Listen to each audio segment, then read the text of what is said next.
बिस्मिल्लाहिर्रहमानिर्रहीम। अस्सलाम वालेकुम नादरीन, आप यूट्यूब चैनल देख रहे हैं। मैं इमरान ख़ान हूँ। सबसे पहले तो मैंने एक सर्वे करवाया नादरीन, और ये सर्वे मैंने इसलिए करवाया ज़रा लोगों की राय भी ले लें। मुझे लगा मेरी राय ज़रा सख्त है।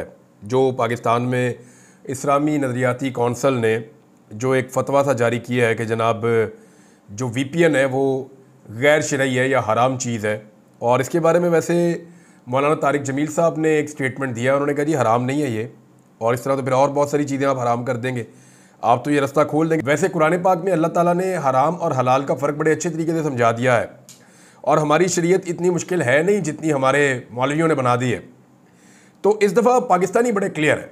मैंने पाकिस्तानियों से सवाल पूछा कि इस्लामी नज़रियाती कौंसल आपकी राय में किसकी खिदमत कर रही है, और दो ऑप्शन दिए पाकिस्तानियों को। एक ऑप्शन था इस्लाम की खिदमत कर रही है, दूसरा ऑप्शन था इक़्तिदार की खिदमत कर रही है। मैंने अपनी ज़िंदगी में जितने भी आज तक सर्वे करवाए उनमें कभी भी इतना खौफनाक रिज़ल्ट नहीं आया। यानी ऐसा हुआ कि एक तरफा रिज़ल्ट आए, ऐसा हुआ कि 90% और 10%, कभी 95%, लेकिन इस मरतबा तो हद हो गई है। 97% लोगों ने ये कहा कि ये इस्लाम की खिदमत नहीं कर रहे मौलवी, ये इक़्तिदार की खिदमत कर रहे हैं। अब मैं ज़रा इन मौलवियों से ये एक सवाल करना चाहता हूँ कि ये जो आप लोगों ने हरकत की है, जो इस्लामी नज़रियाती कौंसल वाले मौलवी हैं, मैं इनसे पूछना चाहता हूँ कि आपको पाकिस्तान में कोई फस्तायत, कोई जुल्म, कोई जबर कुछ नज़र नहीं आया? आपको सिर्फ ये VPN नज़र आ गया, या किसी ने आपको लिखी लिखाई चीज़ दी और आपने आगे कर दी? तो आपकी एक क्रेडिबिलिटी है, आप मेंबर पे बैठते हैं, आप जो बात करते हैं वो लोगों के दिल में जानी चाहिए। जब आपकी बात लोगों पे असर कैसे करेगी जब आप ऐसी हरकतें करेंगे या ऐसी चीज़ें करेंगे? यानी ये कोई आज की कहानी नहीं है, ये मौलवी हमेशा से ऐसे ही करते हैं। और एक मैं आपको इसके अंदर एक स्टोरी पढ़ के सुनाता हूँ। ये इरशाद अहमद आरिफ साहब ने, बड़े सीनियर जर्नलिस्ट हैं, उन्होंने एक छोटा सा एक वाक़या शेयर किया है कि अंग्रेज़ ने जब करेंसी नोट मुतारिफ़ करवाया तो 500 के करीब उलमा इकराम ने उसके ख़िलाफ़ फतवा मुरतब कर दिया कि ये करेंसी नोट जो है ये हराम है। ये फतवा मौलाना अब्दुल हक हक्कानी को दस्तखत के लिए पेश किया गया, तो हज़रत ने फरमाया कि करेंसी नोट चल जाएगा, मेरा फतवा नहीं चलेगा, मैं दस्तखत नहीं करूँगा। VPN के ख़िलाफ़ इस्लामी नज़रियाती कौंसल का फतवा सुनकर मुझे वो वाक़या याद आ गया। तो मामला ये है कि VPN तो चलेगा, पूरी दुनिया में चलेगा, आपका फतवा आपकी पहचान बन जाएगा। आप जब कहीं जाएंगे लोग कहेंगे जी आपने वो फतवा दिया था, आपने ज़्यादती की थी। और लोगों की जो राय है, 97% लोग जो हैं वो मौलवियों के और उनके फतवे के ख़िलाफ़ हो गए। मौलवी कह रहे हैं नहीं जी नहीं, ये गलत बात कर रहे हैं, ये इस्लाम की खिदमत नहीं कर रहे, ये इक़्तिदार की खिदमत कर रहे हैं।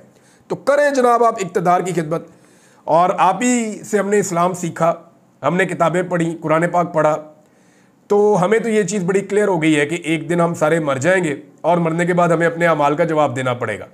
तो जो दो नंबरियाँ जिसने की हैं, और जिसने इतने सारे इल्म के बावजूद की हैं, जिसने दीन को ज़्यादा, कोई बंदा लाइलम हो, जाहिल हो, उसे पता ही ना हो तो अलग बात है। आप उलमा इकराम है, अगर आप ये करेंगे तो फिर आपको तो जवाब शायद ज़्यादा सख्त देना पड़ेगा। सिचुएशन नादरीन ये है कि बहाना ये बनाया गया कि फहाशी वाली जो वेबसाइट्स हैं वो इसमें लोग देखते हैं VPN लगा के, लिहाजा इसलिए VPN को बैन कर दिया जाए। एक्चुअली जो फहश वेबसाइट्स हैं ना वो नहीं लोग देखते। असल में डर इस बात का नहीं है, इस बात का डर होता तो VPN कई सालों पहले बंद हो जाते। जो निज़ाम की फहाशी और उसका नंगापन है ना, वो सामने आता है VPN के ज़रिए से आजकल। क्योंकि VPN ना लगाएं तो इन्होंने वेबसाइट्स बंद की हुई हैं, सोशल मीडिया की एप्लीकेशंस बंद की हुई हैं। तो जो निज़ाम की फहाशी है, जो उरियानी है, वो नज़र आती है। कोई वेबसाइट्स की फहाशी इनका मामला नहीं है। अगर ये होता तो ये बहुत पहले ये वाला काम कर देते। बहरहाल ये पुराना रिकॉर्ड है मौलवियों का, वो हमेशा निज़ाम जो है ना उनका मौलवियों का आम दुनिया से 50 साल, 60 साल, 70 साल पीछे ही चल रहा होता है। दुनिया आगे जा रही होती है, ये बहुत पीछे चल रहे होते हैं। अब मुल्क में VPN की बंदिश से ना सिर्फ सोशल मीडिया का नुकसान हो रहा है, जो सारिफीन हैं वो एक्सेस नहीं कर पा रहे बहुत सारी एप्लीकेशंस तक, बल्कि इससे एक और चीज़ भी हो रही है। इससे जो आपके फ्रीलांसर्स हैं, जो काम करते हैं, उनको बड़ी दिक्कत आ रही है। और सोशल मीडिया को बंद करके, इंटरनेट को स्लो करके, VPNs को बंद करके पाकिस्तान ने लगातार अरबों रुपए का नुकसान किया है, और ये नुकसान पाकिस्तान करता चला जा रहा है। हुकूमत को इस बात की कोई फिक्र नहीं है। अब नौजवानों ने इसका हल तलाश करना शुरू कर दिया है। कुछ नौजवानों ने कुछ हल जो है वो पेश भी कर दिए हैं, यानी लगातार लोग इसका हल ढूंढ रहे हैं कि अगर वीपीएन ब्लॉक हो गए हैं तो उनको वापस खोलना कैसे है। अरसलान बलोच साहब हैं, ये सोशल मीडिया पे बड़े एक्टिव हैं। इन्होंने लिखा जी कि जिनके वीपीएन नहीं चल रहे वो वीपीएन की सेटिंग्स में जाएं और वहां जाकर प्रोटोकॉल्स को तब्दील कर दें। हुकूमत वीपीएन मुकम्मल बंद नहीं कर सकती, सिर्फ प्रोटोकॉल्स बैन करती है। इस वक्त यूडीपी प्रोटोकॉल को मुकम्मल काम कर रहा है, जो यूडीपी प्रोटोकॉल है वो मुकम्मल काम कर रहा है पाकिस्तान में, या आप इसे तब्दील भी कर सकते हैं। जो बेहतर काम कर रहा हो उसे आप सेलेक्ट कर लें, तो आप प्रोटोकॉल जाके तब्दील करें। यहाँ से आप जाएँ उसके अंदर वीपीएन की सेटिंग में जाएँ जो आपके पास है, उसके अंदर जो प्रोटोकॉल्स हैं उनको तब्दील कर दें। वहाँ जो यूपीडी प्रोटोकॉल है उन्होंने वो रिकमेंड किया है, लेकिन अगर आपको लगता है कोई और अच्छा काम कर रहा है तो आप उसको लगा सकते हैं और उसे सेलेक्ट कर दें। हुकूमत भी यही इस्तेमाल कर रही है। अगर हुकूमत ये चारों प्रोटोकॉल्स बंद कर दे तो वो खुद भी इस्तेमाल नहीं कर सकेंगे। ये साथ उन्होंने जो है ना प्रोटोकॉल्स की जो है वो एक तस्वीर भी, स्क्रीनशॉट भी शेयर किया हुआ है। ये थैंक्स टू अरसलान बलोच, ये मैंने उनसे लेकर ये इन्फॉर्मेशन पढ़ी है। और भी बहुत सारे दोस्तों ने मैसेजेस किए, अब सबके पढ़ूंगा तो पूरा वीलॉग इसी पे हो जाएगा। बहरहाल नौजवानों ने इसका हल तलाश कर लिया, जितने मर्जी अरबों रुपये ये लगा लेते हैं, उसके बाद नौजवान उसका हल ढूंढ लेते हैं। अब मुल्क जो है वो पूरा बंद होने जा रहा है। कैसे? इमरान खान जब भी एहतजाज की कॉल देते हैं ना, इमरान खान साहब को मुल्क बंद नहीं करना पड़ता। इमरान खान जिस शहर में कॉल देते हैं वो सुबह खुद ही बंद हो जाता है। इस्लामाबाद में कॉल देते हैं तो आसपास के सारे इलाके, शहर जितने वहाँ पे इजला हैं वो सारे खुद ही बंद हो जाते हैं। इमरान खान साहब की कॉल देने की देर है, हुकूमत ने सारे शहर खुद ही बंद कर देने, और ये आप होता हुआ देखेंगे। और एक बंदिश होगी जो लगातार चलेगी चंद दिनों तक। एतवार की इमरान खान साहब की कॉल है, तो ऐसा लगता है कि 24 तारीख के बाद काफ़ी दिनों तक हुकूमत जो है वो उनको शायद बंद रखना पड़ेगा पाकिस्तान पूरे को। वैसे भी पाकिस्तान बंद हो रहा है, लॉकडाउन के नाम के ऊपर बंद हो रहा है। वीपीएन तो बंद ही कर दिया गया है, बहुत सारी और चीज़ें पाकिस्तान में बंद हैं। बच्चों के स्कूल भी बंद कर दिए गए हैं, कहीं 3 दिन की छुट्टियां दी गई हैं, कहीं कहा जा रहा है कि अगले हफ्ते से हम लोग बंद करेंगे। कहीं सड़कें बंद कर रहे हैं, कहीं खुदाइयाँ कर रहे हैं, कहीं कंटेनर जमा कर रहे हैं। और कंटेनर वालों ने वैसे 2-2 चाबियाँ ज़्यादा भी बना ली हैं कि ये जब हमारा दाव लगेगा हम कंटेनर उठा के अपना निकल जाएंगे। हर कंटेनर के साथ तो पुलिस वाला खड़ा नहीं हो सकता।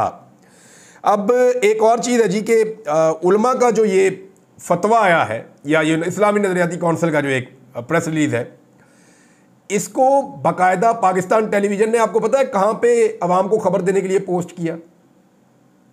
एक्स के ऊपर।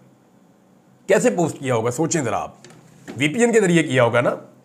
ये अभी कल वज़ीर आज़म ने जो पोस्ट की थी वो कैसे की थी? वीपीएन के जरिए की थी। पाकिस्तान के सारे वुज़रा, पाकिस्तान के सारे इदारे सब वीपीएन इस्तेमाल कर रहे हैं, और वीपीएन का इस्तेमाल पाकिस्तान के सरकारी मुल्ला कह रहे हैं कि ये गैर शरई है। कितनी बड़ी ज़्यादती है।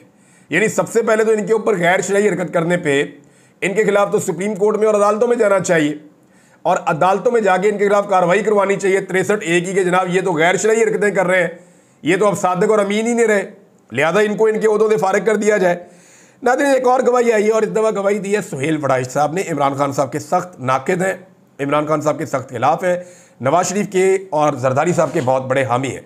ज़्यादातर सुहेल वड़ाइच साहब का जो टिल्ट होता है, नून लीग पे भी वो तनकीद कर लेते हैं, लेकिन उनका टिल्ट हमेशा पीपल्स पार्टी की तरफ रहता है।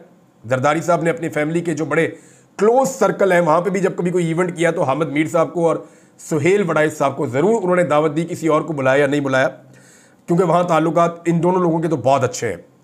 अच्छा, इसमें सुहेल वड़ाइच साहब के क्योंकि बड़े ज़बरदस्त ताल्लुकात हैं इस वक्त, और वो एस्टेब्लिशमेंट की बहुत तारीफ़ें भी करते हैं, तो वड़ाइच साहब ने भी ये तस्दीक कर दी है कि इमरान खान साहब को वाकई एस्टेब्लिशमेंट की जानिब से डील ऑफ़र की गई, और जो डील ऑफ़र की गई इलेक्शन के बाद वाली जो डील थी उस पर वो तफसीलात भी बता रहे हैं। वो ये कह रहे हैं कि उन दिनों में जो डील ऑफ़र की गई उसमें ये था कि इमरान खान साहब को कहा गया कि जनाब आपको हम रिहा कर देते हैं, आप बनीगाला चले जाएं, और धांधली के ऊपर एक कमीशन बना दिया जाता है, ट्रक की बत्ती, आप उसके पीछे लगे रहें, लेकिन हुकूमत को ज़रा चलने दें अभी। तो इमरान खान साहब ने साफ इनकार कर दिया, उन्होंने कहा जी मेरा मैंडेट वापस करो। अब जो मैंडेट वापस करने वाला मामला ना, यही तो एक फंसा हुआ है। इमरान खान साहब के किसी और मामले पे इतना प्रॉब्लम नहीं है, प्रॉब्लम है मैंडेट वापस करने वाले मामले का। ये बड़ी 2 नंबरी करके, फ्रॉड करके ये मैंडेट लिया गया है, और जिस तरह ये मैंडेट चोरी किया गया है इस पर आर्टिकल 6 के मुकदमे बनते हैं उन तमाम जिम्मेदारों के ऊपर जो रिस्पॉन्सिबल हैं ये गंद डालने के लिए, जिन्होंने ये पाकिस्तान में गंद फैलाया है ना, फॉर्म 47 के जाली फॉर्म दे देकर जो हुकूमत उन्होंने तैयार की है और उस हुकूमत ने जो पाकिस्तान के साथ किया है कि पाकिस्तान के निज़ाम की चूल्हे हिला के रख दी है, आम आदमी का बेड़ा गर्क कर दिया उन्होंने, तो इसके पीछे बड़े बड़े मुकदमे बनते हैं। इनके ऊपर तो आर्टिकल 6 लगना चाहिए। अब वो ये कहते हैं जी निज़ाम को ना छेड़े इमरान खान साहब, मैंडेट की बात ना करें, बाकी कोई बात करनी है तो कर लें। लेकिन इमरान खान साहब जनाब निकल रहे हैं, अपने लोगों को उन्होंने कह दिया जी निकलो, निकल कर एहतजाज करो। नौजवान बहुत बड़ी तादाद में तमाम शहरों में प्रोग्राम कर रहे हैं, बगैर अनाउंस किए प्रोग्राम कर रहे हैं। यानी सियालकोट में प्रोग्राम हुए, पंजाब के मुख्तलिफ शहरों में प्रोग्राम हुए और बड़ी तेज़ी से वर्करों के अंदर कंपेन चल रही है।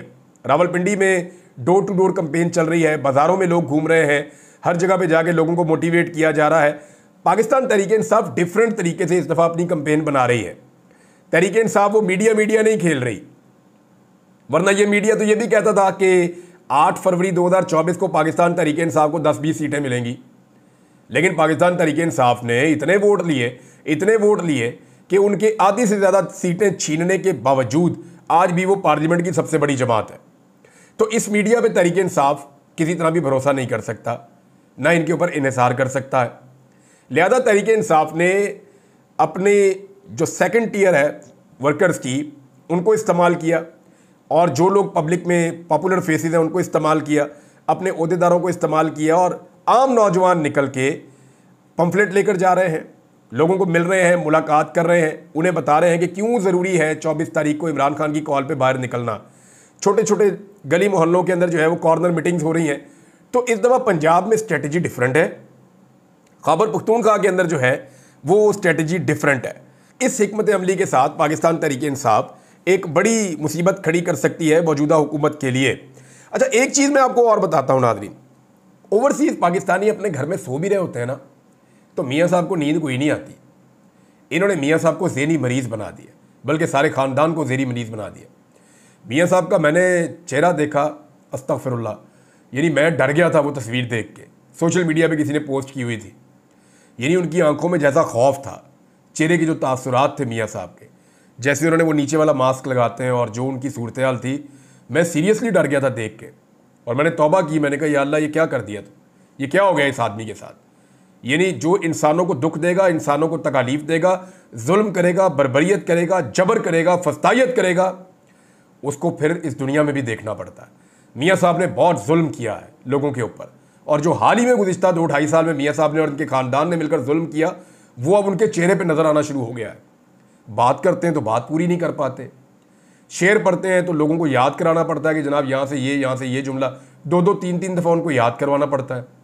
बहुत अजीब सूरत हाल है मियाँ साहब की, और डरे हुए हैं, सहमे हुए हैं। वो जो ओवरसीज़ पाकिस्तानी हैं, वो नौजवान अपने घर में भी सो रहे हो ना, तो मियाँ साहब रास्ते तब्दील करते रहते हैं। और एक चीज़ मैंने बड़ी अजीब देखी, जो सहाफ़ी है ना बरतानिया में, जो मियाँ साहब के घर के बाहर खड़े होते हैं, बड़ी कामयाबी से PMLN ने, मुझे ऐसा लगता है कि उनको अपनी तरफ कर लिया। क्योंकि मैं ये बात ऐसी हवा में नहीं कर रहा, मैं उन वीडियोस को देखने के बाद कर रहा हूँ जिससे ये साबित हो रहा है कि सहाफ़ी किसकी तरफ है। यानी जैसे ही नून लीग के लोग और PTI के लोग आमने सामने आते हैं ना, तो सहाफ़ी का काम होता है कि वो या उधर खड़ा हो या इधर खड़ा हो, यानी ऐसे खड़ा हो कि उसको ये भी नज़र आए, ये भी नज़र आए, तो वो यहाँ से भी शूट करे, यहाँ से भी शूट करे, दोनों तरफ से करे ना। लेकिन मैंने नोट किया कि सहाफ़ी नून लीग की कतार के अंदर खड़े होते हैं, जो पाकिस्तान तहरीक-ए-इंसाफ की कतार है उसकी तरफ मुंह करके खड़े होते हैं और अपने कैमरे तहरीक-ए-इंसाफ वालों के मुंह की तरफ रखते हैं और इंतज़ार करते हैं कि कोई आदमी ऊंचा बोले, कोई ऐसी बात हो जो लूज टॉक हो या कोई ऐसी चीज़ हो, तो फौरी तौर पे हम उसको रिकॉर्ड कर लें, और रिकॉर्ड करके सिर्फ उतना हिस्सा ही वो चलाते हैं या दिखाते हैं। यानी ये दो सफबंदी हुई है ना। अब सहाफ़ियों का काम है कि सफबंदी के बीच में आ जाए या साइड पे आ जाए, इधर भी दिखाएं, इधर भी दिखाएं, या तय कर लेंगे चंद लोग इधर दिखाएंगे, चंद लोग इधर दिखाएंगे। नहीं, ये नहीं हो रहा। हो ये रहा है कि सहाफ़ी PMLN की सफ़ों में खड़े होते हैं और सिर्फ पाकिस्तान तहरीक-ए-इंसाफ के ऊपर अपने कैमरे रखते हैं। ये मैं बरतानिया में प्रैक्टिस गुज़िश्ता चंद दिनों से देख रहा हूँ। अच्छा, मैंने सोचा कि इसके पीछे रीज़न क्या है, तो रीज़न मुझे समझ आती है कि जो सहाफ़ी मियाँ साहब की ज़्यादा खिदमत करते थे, यानी मियाँ साहब उन्होंने तो अपना एक रिकॉर्ड है ना बूट पॉलिश का, रफ्तार ही बहुत तेज़ है, कमाल किस्म का वर्ल्ड रिकॉर्ड, लेकिन मियाँ साहब को बूट पॉलिश करवाने का भी बड़ा शौक है। अब जो सहाफ़ी वहाँ पे अच्छे जूते साफ़ करते थे ना, वहाँ पे एवन फील्ड के बाहर, उनको फिर ओहदे मिलना शुरू हो गए, उनको फ़ायदे मिलना शुरू हो गए। वो जब उनको मफादात उनके होते हुए देखे बाकी सहाफ़ियों ने, तो शायद उनकी भी अब राय बदलना शुरू हो गई है, और वो भी अपनी उसी कम्युनिटी के साथ जाकर खड़े हो गए कि उत्थे तो लबना कुछ नहीं, उधर तो वो बात करते हैं पाकिस्तान की, बात करते हैं आज़ादी इज़हार राय की, वो तो बात करते हैं रूल ऑफ लॉ की, वो तो अपनी बातें कर रहे हैं। हम चलते हैं इधर जहां हमारा भी कोई दाल दलिया हो जाएगा। तो मुझे बज़ाहिर इसके अलावा और कोई रीज़न नज़र नहीं आया, क्योंकि मियाँ साहब ने चंद सहाफ़ियों को नवाजा है। अब जिस तरह से मियाँ साहब लोगों को नवाजते हैं उसके बाद, और सरकारी वसाइल के ऊपर नवाजते हैं, जेब से तो किसी को ये आना ना दें, तो ये जो इन्होंने नवाजा ना मियाँ साहब ने ये हरकत की है, उसके बाद अब मैं देख रहा हूँ कि ज़्यादा सहाफ़ी, और मैं इसके ऊपर नज़र रखूँगा, अगर बरतानिया में मौजूद सहाफ़ी मुझे सुन रहे हैं तो उन्हें चाहिए कि वो न्यूट्रल जर्नलिज्म वहाँ पे करके दिखाएं, सिर्फ पाकिस्तान तहरीक इंसाफ के लोगों के ऊपर अटैक ना करें, सिर्फ उनके मुंह के ऊपर कैमरे फिट ना करें, बल्कि वो दूसरी तरफ की गालियाँ, बदतमीज़ी और बेहूदगी और धक्कम पेल वो भी दिखाएं। हालांकि अगर मैं हल्फन पूछूं इन मीडिया वालों से तो पीटीआई वाले कहते क्या हैं? चोर कहते हैं, मरियम के पापा चोर कहते हैं, लूट मार करने वाले कहते हैं, मैंडेट चोर कहते हैं, करप्ट कहते हैं, बेईमान कहते हैं, और दूसरी तरफ से जो है गंदी माँ बहन की गालियाँ नून लीग वाले देते हैं। यानी ये फ़र्क है दोनों में। सादा फ़र्क ये है कि वो बात करते हैं लॉजिकल, वो बात वो करते हैं जो उनकी शिकायत है, ये गंदी माँ बहन की गालियाँ देते हैं। लेकिन आपने देखा कभी किसी आपके मीडिया वाले ने सोशल मीडिया पे रिपोर्ट किया हो कि ये देखें नून लीग के कारकुन गंदी गालियाँ दे रहे हैं? वो जो पहले चंद जर्नलिस्ट वहाँ पे होते थे जो न्यूट्रल जर्नलिज्म करते थे, वो बेचारे अब दिखाई नहीं देते। पता नहीं उनके इदारों से उनको निकलवा दिया गया है या उनको वहाँ आना बंद कर दिया गया है। I can't say anything. मैं इसको डिग आउट करूँगा और जो चीज़ें मजीद आएंगी वो आपके सामने शेयर करूँगा। एक और हैरानकुन बात जो हुई वो ये हुई कि नैब के एतराफ़ जुर्म के बावजूद पाकिस्तान तहरीक इंसाफ का रद्द-ए-अमल ना आना बहुत हैरानकुन है। तोशाखाना केस में नैब ने एतराफ़ जुर्म किया, पाकिस्तान तहरीक इंसाफ ने उस पर कोई रद्द-ए-अमल तगड़ा नहीं दिया। मेरे लिए ये बहुत हैरानकुन है। 1 साल तक मुल्क का सबसे बड़ा लीडर जेल के अंदर रहा और नैब मान रहा है कि गलत मालूमात और गलत तफ्तीश की वजह से वो जेल में रहा और अपनी गलती मान रहा है, लेकिन पाकिस्तान तहरीक इंसाफ की खामोशी मेरी समझ से बाहर है। नवाज शरीफ साहब ने जनाब एक स्टेटमेंट और दिया, और नवाज शरीफ साहब ने क्या कहा पहले आप वो सुन लें, फिर आपको मैं बताता हूं कि एक्चुअली मियां साहब ये क्यों कह रहे हैं। मियां साहब ने कहा जी इमरान खान ने बाजवा और फैज़ हमीद के साथ मिलकर मेरे खिलाफ क्या कुछ नहीं किया। नवाज शरीफ साहब आप वज़ीर आज़म थे जब आपके खिलाफ कार्रवाई हो रही थी, तब जनरल बाजवा को आपने आर्मी चीफ खुद बनाया हुआ था।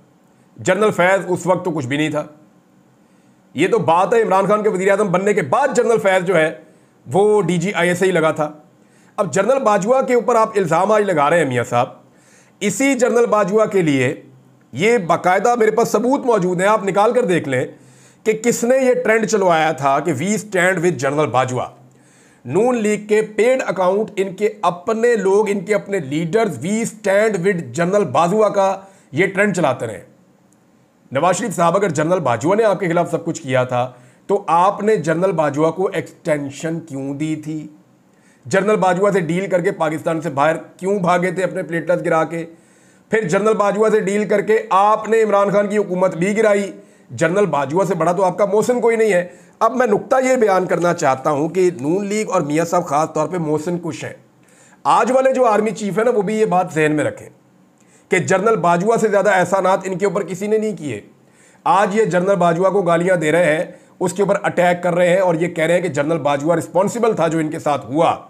कल ये जनाबे अली आपको भी कहेंगे और ये आज वाले आर्मी चीफ को कल कह रहे होंगे हमें तो उस आर्मी चीफ ने फंसवा दिया था, हम तो कह रहे थे कि बगैर मैंडेट के हमने हुकूमत लेनी नहीं, आर्मी चीफ ने हमें ज़बरदस्ती फंसवा दिया मुल्क की बका का नाम लेकर। तो ये कल को सारा मलबा भी इधर ही गिरना है। ये इनका ट्रैक रिकॉर्ड है, कोई नई चीज़ नहीं है। अब तक के लिए इतना ही। अपना ख्याल रखिएगा, अपने इस चैनल का भी। अल्लाह हाफ़िज़।